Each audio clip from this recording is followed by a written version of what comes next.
Hello fans, we're here in the Gray Minor Stadium press box with VMI Baseball top assistant Jonathan Hadra. And Coach, you work with the infield defense and the offense as well. Let's talk about the defense first if we could. Of course, 3 new players coming into regular roles this year. Talk about what challenges that might present defensively and how you might work with those players to get them ready for full-time action. Well, the biggest thing is for the high school guys that are new is really just getting them used to playing faster. Playing the game at this level is so much faster than what they're used to at the high school level. So, you know, the new guys like Chris Russo, Jordan Tarsevich, Cody Holder, even a guy like Justin Hess, who doesn't have a ton of experience in the infield, is just trying to get them to play faster. We'll do it today, we do it pretty much every day. We put them on the stopwatch. They have to finish the play in 4.2 seconds or 4.3 seconds, just trying to simulate a fast runner down the line. And then, you know, the whole time they've got to stay under control. The other thing that's hard, that's been difficult this year, is we've actually got 2 upperclassmen that are going to be changing positions. Alex Atsuka is going to play first base, and he's been a catcher for 3 years on the Hill so far. Getting him used to the bunt coverages, cut responsibilities, the communication is really what he's learning. The guy like Justin Hess, like I touched on a little bit earlier, you know, he played outfield the first couple years here, and he was an infielder in high school, so he knows how to catch a ground ball and all that, but just getting him to play faster has been what Justin's been working on. We just need to get him healthy now, get his legs underneath him. So. Okay. In addition to the guys you mentioned, obviously Chase Worthington probably slated to see a lot of time, be the full-time third baseman. On the right side of the infield, a couple of names that I've heard bandied about as regulars, George Piccirilli and Berkeley Hawkins. Yeah. What can you tell us about them? Well, they're 2 different type of guys. Pick is he's a high-energy guy. He's a tough kid. He's a kid that has kind of been biding his time the past 2 years. Really working hard. He actually came in as a recruited catcher, and now he's had to learn second base. We moved him there last year, and he's been working there for the past year and a half. He's doing a really good job. Like I say, he's a tough kid. He's a competitor. Plays the game extremely hard. He's going to catch the routine baseball. He's a guy that has some strength at the plate. So we're really looking forward to seeing the dividends pay off for Pick this year. He's going to get some quality time, and it's really going to be a good year for Pick. As far as Berkeley goes, he was also a recruited catcher.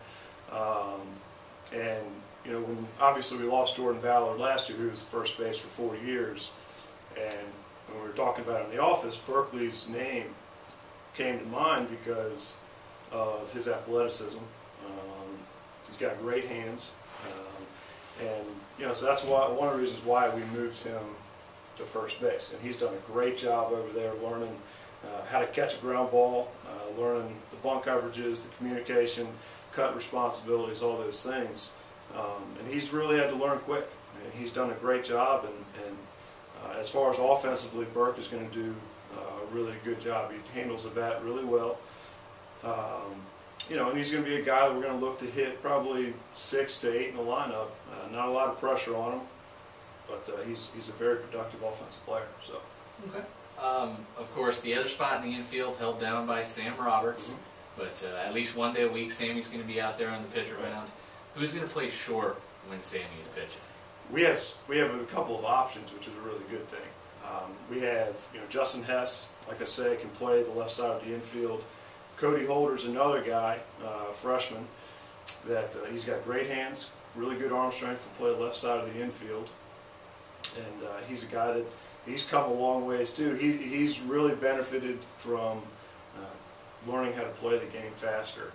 And you know, another guy is Jordan Tarsevich from Trinity High School. He's probably one of the best instinctive players we have on the team. His reads off the bat are outstanding, and he really does a good job with that. He's a tough kid at the plate. He's a competitor, can handle the bat. The other guy is Chris Russo. So You know, plus defensive middle infielder from McLean. He's a freshman also. So, you know, those four options, we're extremely confident that out of those four guys, we can find somebody to play shortstop on Sundays that's going to be able to catch the baseball behind the scene. All right, Coach, switching over to offense. Of course, we've covered the personnel changes, but there's also been the rules changes in college baseball expected to drop offense. After the Keydets bashed home runs in bunches last year, with these things in mind, do you expect to coach any differently or change the team's offensive mindset at all?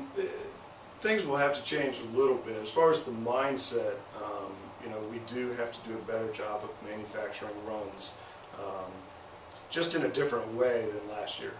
We have different personnel in the lineup. We lost 3 guys last year that hit in the middle of our lineup. We've replaced them now with just different types of players. Guys that might not have the same power, but they still have the ability to, you know, hit and run, sack bunt, move the runners, you know, safety squeeze, safety push, everything. We can still do all those things. We still score the same amount of runs. We just have to do it in a little different way. And the bats have affected the game, no question about it. It's really put an emphasis on pitching and defense. It's really put an emphasis on good two-strike hitting, and just finding ways to get on base. So. All right, Coach. We look forward to seeing the Keydet efforts this season. Thank you. Appreciate it.